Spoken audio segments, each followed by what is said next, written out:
আর আমি মোহাম্মদ ওয়াজেদ। আমার প্রশ্নটা হচ্ছে, এই যে আপনারা যে বক্তব্যগুলো দেন, আমরা মিডিয়ার মাধ্যমে যেগুলো শুনে থাকি, তো এখানে কোরআনের বিভিন্ন আয়াত এবং হাদিসের বিভিন্ন নম্বর বর্ণনা দেন। আমরা সেগুলো শুনি এবং অ্যান্ড্রয়েডে বিভিন্ন রকমের অ্যাপ পাওয়া যায় যেখানে আমরা সার্চ করে দেখতেও পারি। এইটা থেকে উপকৃত হই। আর হানাফি আলেমদের, তাদের আমি অসম্মান করতেছি না, তারা বিভিন্ন গল্প কিচ্ছা কাহিনী বলে যেগুলোতে কোনো প্রমাণ পাওয়া যায় না। তো তাদের এই সুরওয়ালা যে আমরা ওয়াজগুলো শুনি, কোনো প্রমাণ পাই না, উপকৃত হই না। তো এইগুলা শোনা যাবে কিনা?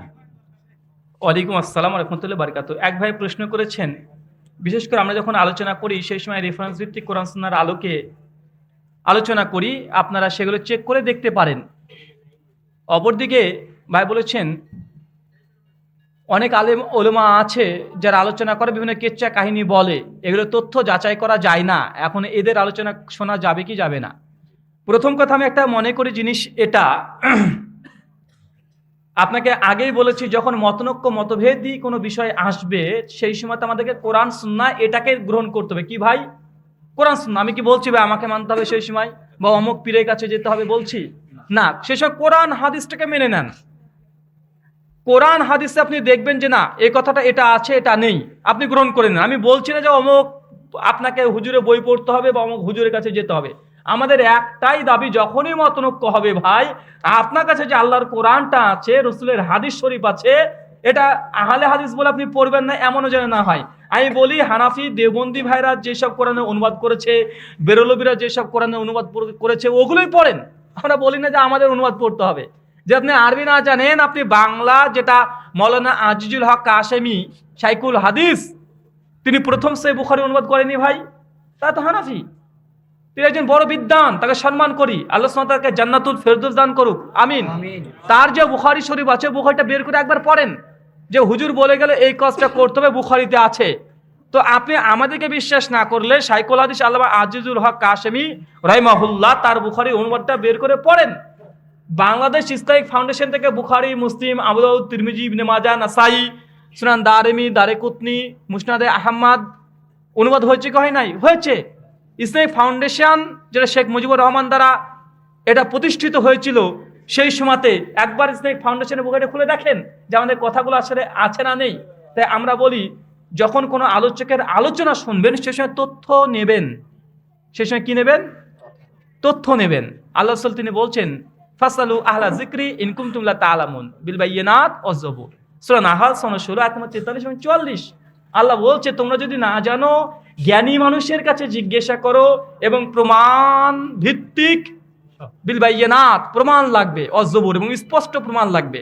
প্রমাণ ভিত্তিক তোমরা তার কাছে জিজ্ঞাসা করো, প্রশ্নের উত্তর নাও। পবিত্র কোরআন সূরা বাকারা সূরা 2 আয়াত নম্বর 11, সূরা নাহাল আয়াত নম্বর 64, আল্লাহ বলছেন, ইহুদি এবং খ্রিস্টান তারা বলছে তারা ছাড়া কেউ জান্নাতে যাবে না। আল্লাহ বলছে, তিলকা আমানিয়াহুম, এটা তাদের মিথ্যা আশা, ভ্রান্ত ধারণা। কুল, হে নবী তুমি তাদেরকে বলো, হাতু ভ্রানাকুম, তোমরা প্রমাণ পেশ করো, ইনকুম তুম সাদিকিন, যে তোমরা সত্যবাদী হয়ে থাকো। তাই কোনো বক্তা যখন কোনো কথা বলছে, যদি আপনার কাছে মনে হয় যে বক্তারা কথা বললো এটা সন্দেহজনক, আপনি তাকে বলেন, হুজুর এই যে আমার কাছে পৃষ্ঠা আছে, একটু হাদিসটা লিখে দেন, অথবা কোন হাদিস থেকে বললেন বলে দেন, এতটুকু নিয়ে নেন। এটা আপনার অধিকার আছে। কথা বোঝেন নাই ভাই? যখন কোনো আলোচক আলোচনা করছে, আপনার মনে হলে কথাটা কেমন কেমন যেন লাগছে, তখন হুজুরকেও বলেন যে, হুজুর আপনি যে এই যে একটা ঘটনা বললেন, এটা কোথায় আছে, কোন হাদিসের গ্রন্থে আছে, একটু পৃষ্ঠা নাম্বারটা লিখে দেন বা বলে দেন। এতটুকু করেন, ইনশাআল্লাহ আস্তে আস্তে আমাদের সমাজটা অনেকটাই শুদ্ধ হবে। শুকরিয়া। জাযাকুমুল্লাহ খাইরান। আরেকটি প্রশ্ন ছিল। জি, আসসালামু আলাইকুম। এই প্রশ্নটা এটা পরে। হ্যাঁ, একটা প্রশ্ন করছেন তো, একটা আমরা স্লিপ থেকে।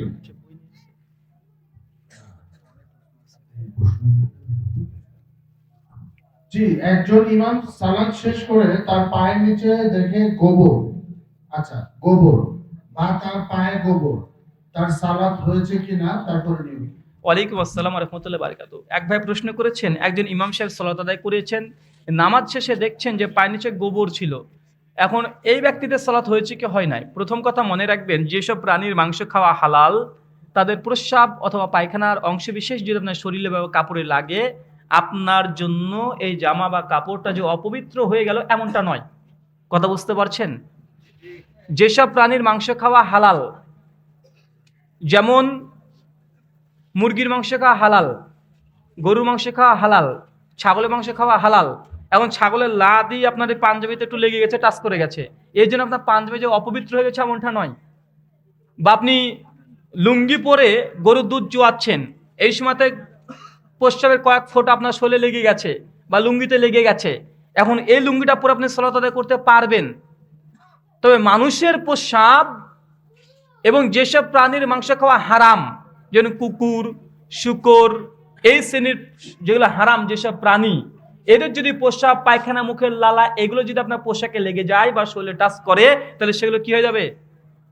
নাপাক হয়ে যাবে। কথা বুঝতে পারছেন? তবে যেসব প্রাণীর মাংস খাওয়া হালাল, তাদের লালা অথবা তাদের যদি প্রস্রাবের কিছুটা অংশ বা পায়খানা কিছুটা অংশ যদি কাপড়ে লেগে যায়, আপনি যদি সেটা এমনি চিপে ধুয়ে দেন, ওই পোশাকে আপনি কি করতে পারবেন? নামাজ পড়তে পারবেন। আসলে বিষয়টি স্পষ্ট হয়েছে। জি, জর্দা খাওয়ার পাপ কি, এর পরিণতি কি?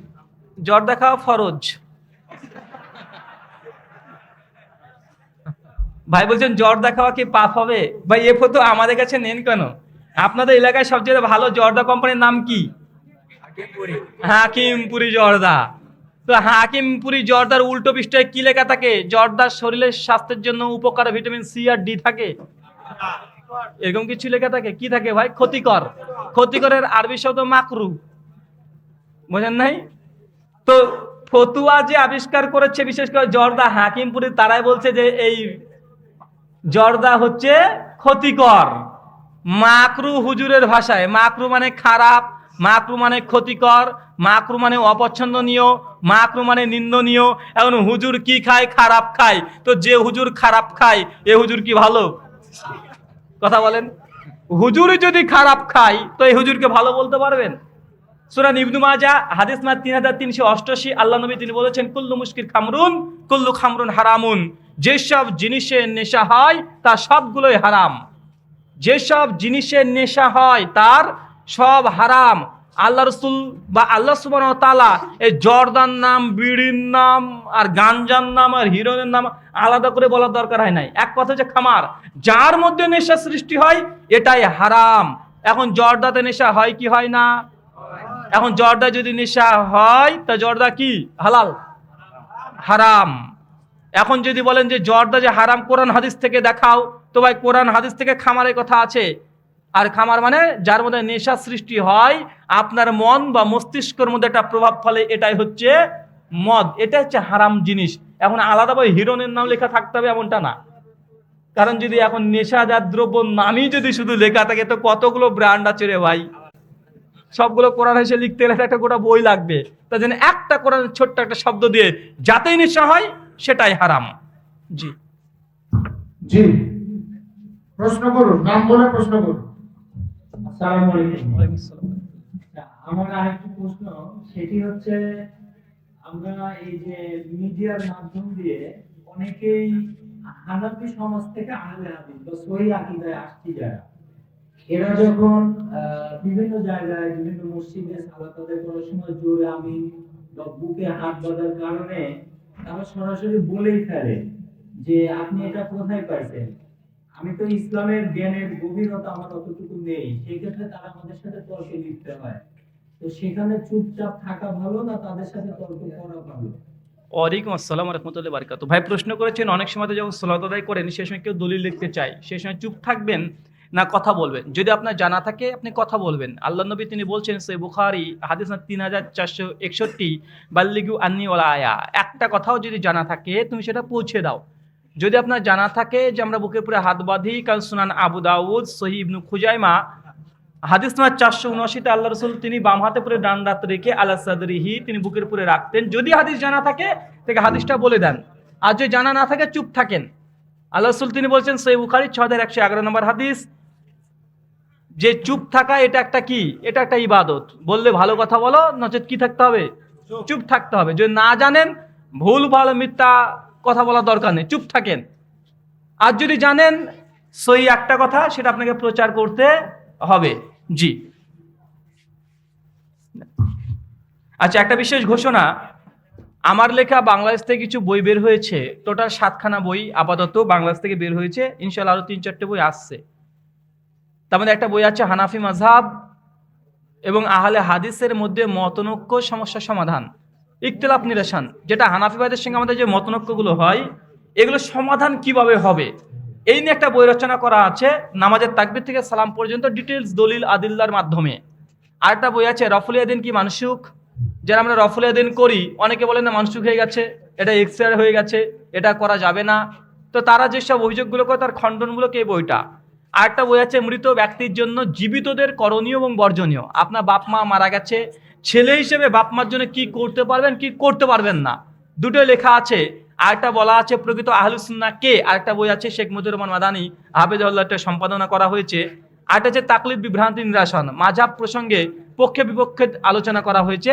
একটা রিসেন্ট একটা বই মাত্র 3 দিন আগে বের হয়েছে, বইটার নাম হচ্ছে মুফতি শফি সাহেবের মানে মুফতি শফি কাশেমির একটি লিফলেটের জবাব। মানে মুফতি শফি কাশেমি সাহেব আপনার বগুড়ার সম্ভবত, উনি একটা লিফলেট লিখেছিলেন আহলে হাদিসদের বিরুদ্ধে, ওই লিফলেটটার জবাব হিসাবে আমরা একটা বই বের করেছি, ওখানে আমার সম্পাদনা আছে। বইটা আমাদের গাড়িতে পাবেন, টোটাল 7খানা বই, 400 টাকা সেট। এমনি খোলা মার্কেটে মানে 500-700 টাকা লেগে যাবে, তো গাড়ি থেকে সরাসরি 400 টাকা দিয়ে পুরো সেট নিতে পারবেন, 7খানা বই। যা নিতে চাচ্ছেন তারা যোগাযোগ করতে পারেন। জি, আমরা প্রশ্ন দুটো প্রশ্ন নিয়ে শেষ করি, অনেকগুলো প্রশ্ন আসছে, আমরা দুটো প্রশ্ন নিয়ে শেষ করি। এক মিনিট আমি দিব, সুযোগ দিব। আপনারা কি বলবেন, শেষ করে দিব? হ্যাঁ, আচ্ছা, তাহলে আমরা এখান থেকে একটা প্রশ্ন নিব, এখান থেকে একটা প্রশ্ন, দুটো প্রশ্ন নিয়ে শেষ করে দিচ্ছি। আবু হানিফ ভাই প্রশ্ন করছেন, আমি বাংলাদেশ সেনাবাহিনীতে চাকরি করি, কিন্তু আমি দাড়ি রাখছি, কিন্তু বিভিন্ন কারণে দাড়ি আচ্ছা রাখা যাচ্ছে না, এখন কি করবে সে? ওয়ালাইকুম আসসালাম ওয়া রাহমাতুল্লাহি ওয়া বারাকাতুহু। ভাই প্রশ্ন করেছেন যে তিনি বাংলাদেশ সেনাবাহিনীতে কাজ করছেন, তিনি দাড়ি রাখতে চান বা রেখেছেন, কিন্তু অনেক সমস্যা প্রবলেম হয়, কি করতে হবে? ফেস করতে হবে। যতই যা হোক না কেন রাসূলের সুন্নাহকে মুন্ডন করে, রাসূলের সুন্নাহ জবাই করে আপনাকে ইনকাম সোর্স বানাতে হবে, রাসূলের সুন্নাহকে হত্যা করে দেওয়া, এটা হতে পারে? কথা বলেন। রাসূলের সুন্নাহকে শেষ করে দিয়ে আপনি উপার্জন করবেন, মানে আপনার যদি দাড়ি থাকে আপনাকে সেনাবাহিনীতে বা অন্য কোনো চাকরি দেবে না, আপনাকে শর্ত দিচ্ছে দাড়ি চেঁচে ফেলো, আলোচনার সুন্নাতকে হত্যা করো, তুমি চাকরি পাবে, বা এটা করা সম্ভব না। তাই আমরা অবশ্যই আলোচনার সুন্নাহকে ভালোবাসবো, আলোচনার সুন্নাহকে ভালোবাসলে বরকত ইনশাআল্লাহ হবে। মহান সত্তা আল্লাহর কাছে দোয়া এই প্রার্থনা, আল্লাহ তুমি আমাদেরকে আল্লাহ রাসূলকে বেশি বেশি ভালোবাসার তৌফিক দান করো, সকলে বলি আল্লাহুম্মা আমিন। যারা আমাদের মধ্যে মৃত্যুবরণ করেছে বা ছেড়ে দেন। আচ্ছা, যারা রাহুল ভাইয়ের বই নিতে চান তারা স্টেজের বাম পাশে চলে আসবেন এবং শান্তিপূর্ণভাবে আপনার বই কালেকশন করবেন। আসসালামু আলাইকুম ওয়া রাহমাতুল্লাহ। একটা প্রশ্ন ছিল, সামুদ্রিক কিছু প্রাণী আছে যে কাঁকড়া, অক্টোপাস, স্কুইড, এগুলো খাওয়া যাবে কিনা? শুনতে পেলাম না, কি বলছে ভাই? কাঁকড়া, অক্টোপাস এগুলো খাওয়া যাবে কি যাবে না? যত সামুদ্রিক প্রাণী আছে সূরা মাইদা আয়াত 96 আলোচনা অনুমোদন দিয়েছে। সূরা তিরমিজি 69 নম্বর হাদিস, যেসব সামুদ্রিক প্রাণী এগুলো আল্লাহ রাসূল খাওয়ার অনুমোদন দিয়েছে, তার মধ্যে কিছু ক্রাইটেরিয়া আছে, তবে আপনার কাঁকড়া বা এই জাতীয় খাবারগুলো আপনি যদি রুচি হয় আপনি খেতে পারেন। আশা করি সেটি স্পষ্ট হয়েছে, আমি শেষ করে দিই। আসসালামু আলাইকুম। আমি সিজার করে বাচ্চা হয়েছে, ডাক্তার বলেছে 2 বছরের মধ্যে বাচ্চা নেওয়া যাবে না, কোন ওষুধের মাধ্যমে বাচ্চা নেওয়া বন্ধ করা যাবে কি না? আর দরকার নেই ভাই, হয়ে গেছে। জি, ওয়ালাইকুম আসসালাম ওয়া রাহমাতুল্লাহ। এক ভাই প্রশ্ন করেছেন যে কোনো এক বোনের সিজার হয়েছে, এখন সেকেন্ড কোনো বাচ্চা নেওয়া যাবে না, যে কোনো পদ্ধতি অবলম্বন করে জন্ম নিয়ন্ত্রণ করতে হবে, এটার বিধান কি? প্রথমত মনে রাখবেন, ইসলামে একদম জন্ম নিয়ন্ত্রণ এই শব্দটাই এটা সঠিক শব্দ নয়।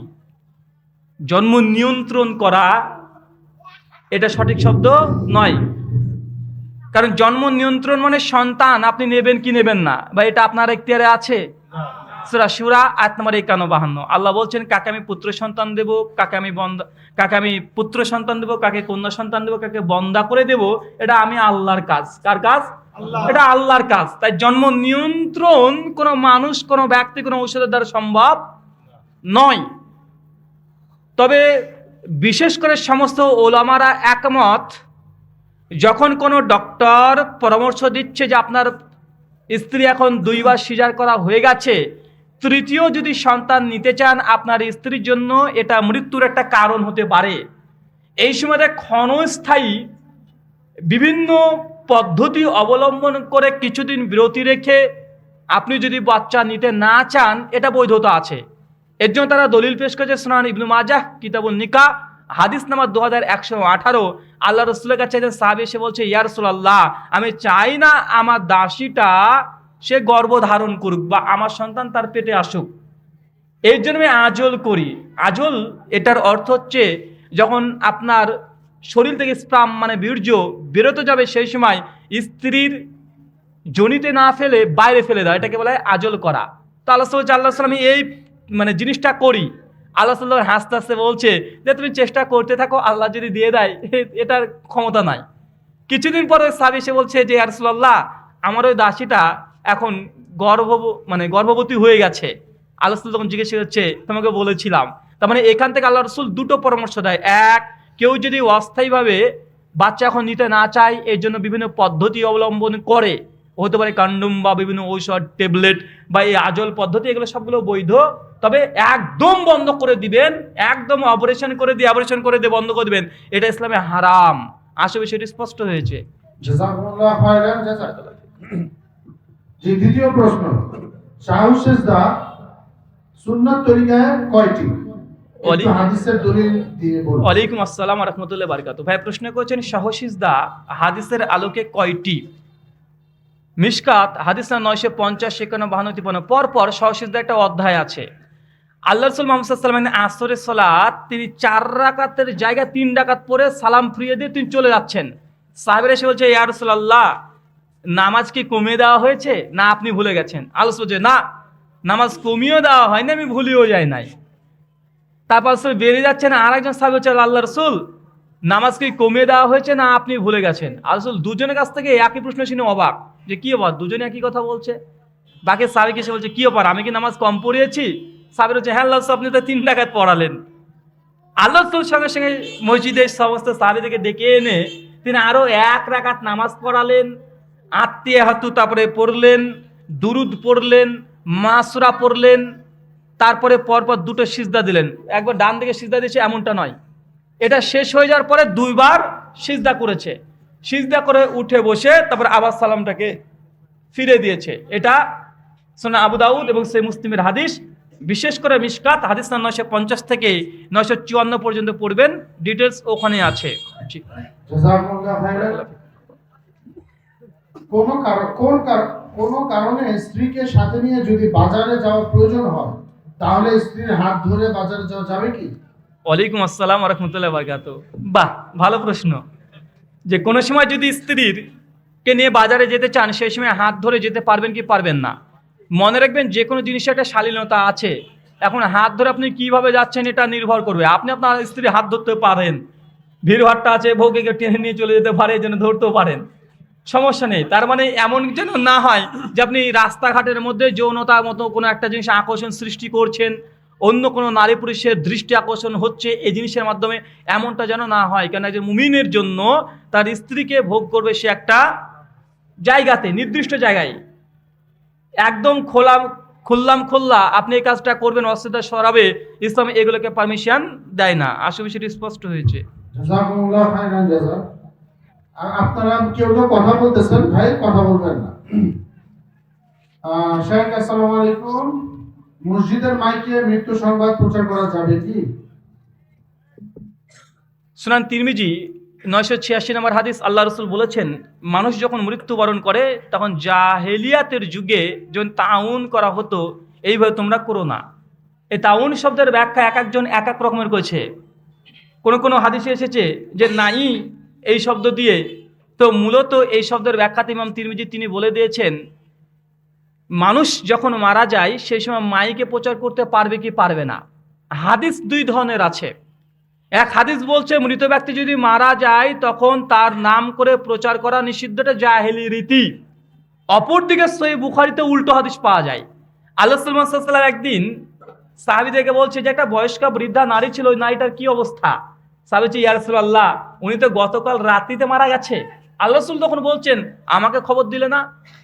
সাহাবী বলছে, ইয়া রাসূলুল্লাহ, আমরা ভয় পাচ্ছিলাম রাত্রিবেলাতে, এই জন্য আপনাকে খবরটা দিই নাই। তাহলে দুটো জিনিস বোঝা যায়, এই হাদিস থেকে আল্লাহ রাসূল মৃত ব্যক্তির খবর শুনতে যাচ্ছেন, কেন আমাকে বললে না? তার মানে বোঝা যাচ্ছে আর একটা জিনিস পরোক্ষভাবে, যে মানুষ সেই সময় যদি মারা যেত তারা প্রচার করতো না। প্রচার করলে আল্লাহ রাসূল কেন তিনি বলছেন যে আমাকে তুমি বললে না? আর একজন নারী মরে যাবে, নবী পৃথিবীতে জীবিত, প্রচার করবে অথচ নবীকে বলবেন, এটা হতে পারে? তার মানে বোঝা যাচ্ছে এই হাদিসের আলোকে দুটো জিনিস প্রমাণিত। এক, এই হাদিস থেকে আল্লাহ রাসূল বলছে মানুষটা যে মারা গেল আমাকে কেন জানালে না।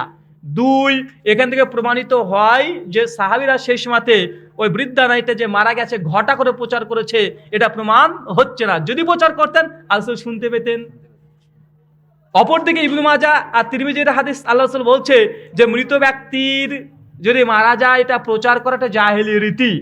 এখন এই হাদিস দুটো সাংঘর্ষিক বাহ্যিক দিক থেকে মনে হয়, তবে ইমাম বুখারী রাহিমাহুল্লাহ এবং বিভিন্ন সালাফ তারা বলেছে আসলে হাদিসে যেটাকে নিষিদ্ধ হারাম করা হয়েছে সেটা হচ্ছে প্রচার করা, ঘোষণা করা। আর আল্লাহ রাসূল যেটাকে জায়েজ বলেছেন সেটা হচ্ছে খবর দেওয়া। এখন ঘোষণা করার খবর দেওয়ার মধ্যে পার্থক্য আছে, কথা বুঝতে পারছেন? ঘোষণা দেওয়া খবর দেওয়ার মধ্যে পার্থক্য আছে। পার্থক্য কি? ঘোষণা ওটাকেই বলা হয় একজন ব্যক্তি বলবে, 100 মানুষ, 50 মানুষ, 200 মানুষ শুনবে, এটা হচ্ছে ঘোষণা। ঘটা করে এক জায়গায় যাচ্ছে, তারপরে প্রচার করছে, মানুষ শুনছে, এটা হচ্ছে ঘোষণা করা। আর খবর দেওয়া কি? একজন ব্যক্তি আর একজনকে বলছে, কথা বুঝতে পারছেন? তার মানে এই সহিহ বুখারীর হাদিস থেকে প্রমাণ পাওয়া যায় যে মানুষ যদি মারা যায় একজন মানুষ আরেকজনকে বলতে পারে অমুকজন মারা গেছে, এটা হচ্ছে খবর দেওয়া। আর ঘোষণা করা কি? ঘটা করে প্রচার করছেন, এটাকে হচ্ছে বলা হয় প্রচার করা। হাদিসে কোনটা নিষিদ্ধ আছে? প্রচার করা, খবর দেওয়া নয়। তাই মাইক্রোফোনের মাধ্যমে মৃত ব্যক্তির যে প্রচার আমাদের সমাজে দেওয়া হচ্ছে, একদম সালাফি ওলামাগণ, বিশেষ করে সৌদি ওলামাগণ, তারা কঠোরভাবে এটাকে বিদআত ঘোষণা করেছে। এটা আল্লাহ রাসূলের যুগে এমন প্রচার ছিল না, বরং আল্লাহ রাসূল এটাকে জাহেলি রীতি বলেছে। তাই এটা থেকে বিরত থাকা দরকার। আপনারা এমনি প্রচার করবেন মুখে মুখে, যেটাকে খবর বলা হয়, খবর দিতে থাকবেন, এটাই শরীয়তের নিয়ম। আজকে বিষয়টি স্পষ্ট হয়েছে।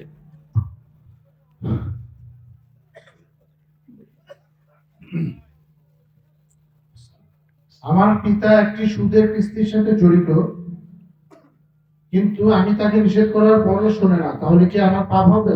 ওয়ালাইকুম আসসালাম ওয়া রাহমাতুল্লাহি ওয়া বারাকাতুহু। এক ভাই প্রশ্ন করেছেন তার বাবা সুদযুক্ত অর্থনীতির সঙ্গে যুক্ত আছে, কিন্তু ছেলে বাবাকে বারবার বলে এটা নিষিদ্ধ, এটা হারাম, এই কাজটা করো না।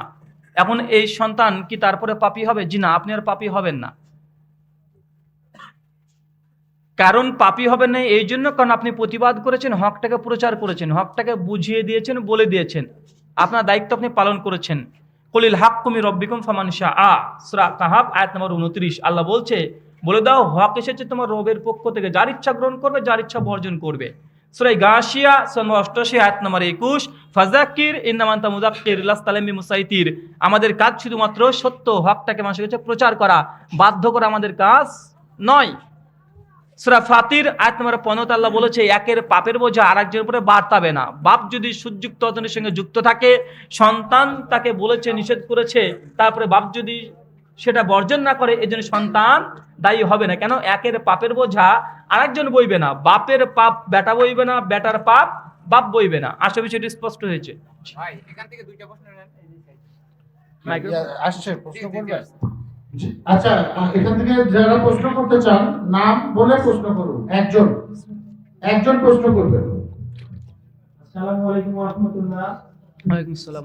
আমার প্রশ্ন হচ্ছে একটু ভিন্ন ধরনের।